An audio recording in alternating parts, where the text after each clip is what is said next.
The Twilight Zone returned to CBS All Access 2 weeks ago with an episode titled The Comedian and another one titled Nightmare at 30,000 Feet. With it stating that the second episode was based on the tale Nightmare at 20,000 Feet, I thought it would be a good idea to pin the two episodes up against each other and see which one out of the pair will reign supreme and be the better episode. So, which is better? Well, let's find out. Before I go ahead, I've recently set up a Patreon. Over there, you can get your hands on some exclusive content that's just for you. Take a look and see what you think. So without further ado, I'm Brain Pilot, and here is the Twilight Zone Nightmare at 20,000 Feet versus Nightmare at 30,000 Feet. Just to let you know, this video will contain spoilers, so there's your warning. The story. Both stories in both episodes are very good in their own right. They both lead gripping tales that have you on the edge of your seat in one way or another. Obviously, visually, the story can be better to tell now, however, that doesn't mean the quality of the story itself is. I would say that 20,000 Feet's story has a better structured narrative, and the runtime only being 25 minutes allowed it to be short, concise, and extremely to the point. Whereas one of my critiques with 30,000 Feet is that it just goes on for a little too long. If it were cut by around 5 to 10 minutes, it would feel that little more to the point and powerful. In both episodes, you follow a man who is perceived to be mentally insane, and nobody believes either what they are seeing or what they are hearing. 20,000 Feet is somewhat more of a humorous take by there being a monster or gremlin on the side of the plane.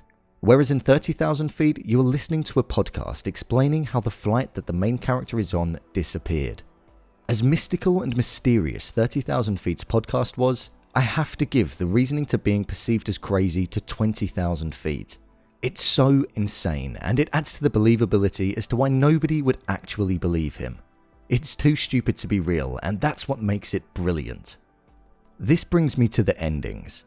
The ending is supposed to be what makes the episode memorable, and it does for many classic Twilight Zone episodes. In 20,000 Feet, you're hit with a shot of the plane where the monsters seem to have actually been tearing it up, but nobody listened to him or even realized that it had happened, leading you to realize that maybe his character wasn't so crazy after all, and everybody else was ignorant to not believe what he was saying, but ultimately, he's getting carried away in a stretcher. It's a brilliant ending to an episode that literally takes you on a crazy journey. In 30,000 Feet, the ending is somewhat memorable for the wrong reasons. After it cuts to black following the events on the plane, you get to an island where Justin is, along with every other passenger, and it seems as though they beat him to death. For me, it just didn't feel like a way in which the Twilight Zone should finish, or even resolve its episode. It was cheap, not that interesting, and as I mentioned, memorable for the wrong reasons. The ending wasn't as intelligent as I think the Twilight Zone actually is. Overall, I would say that when it comes to the story of each episode, the classic episode most definitely wins for its creativity, runtime, and ending. The characters. Robert. William Shatner plays a character that is most definitely enjoyable to watch on the screen.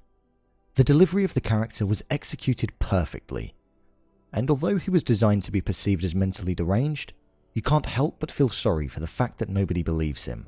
You question if you believe him or not most of the time, and the way he is made to be the average Joe works brilliantly and translates across the screen perfectly.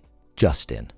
Adam Scott was cast as the lead in this episode, and I would have to say that it was a great performance by him. He delivered the character in the best way that he was designed, and I didn't find him non-enjoyable when he was on the screen.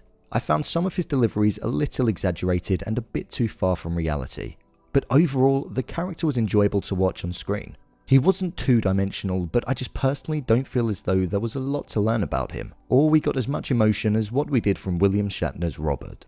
So the classic episode wins this round as well. Final thoughts. Overall, I would say that the episode that takes it is the classic Nightmare at 20,000 Feet. The episode was designed in a way to keep you hooked on the screen and question the man that is not only doubted by everybody, but also doubting himself. The ludicrousness of there being a gremlin on the side of a plane, and the fact that he stuck half of his body out of the plane to shoot it was a sight to see. And I don't think that anything in 30,000 feet topped that.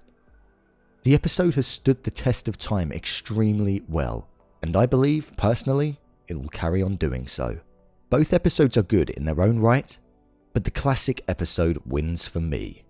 Nightmare at 20,000 feet is victorious. Before you go, make sure you go over to my Twitter @BrainPilot_, and tweet me what episode you prefer. What do you think of the latest episode of The Twilight Zone? Leave a comment down below, and don't forget to subscribe. I'll see you next time.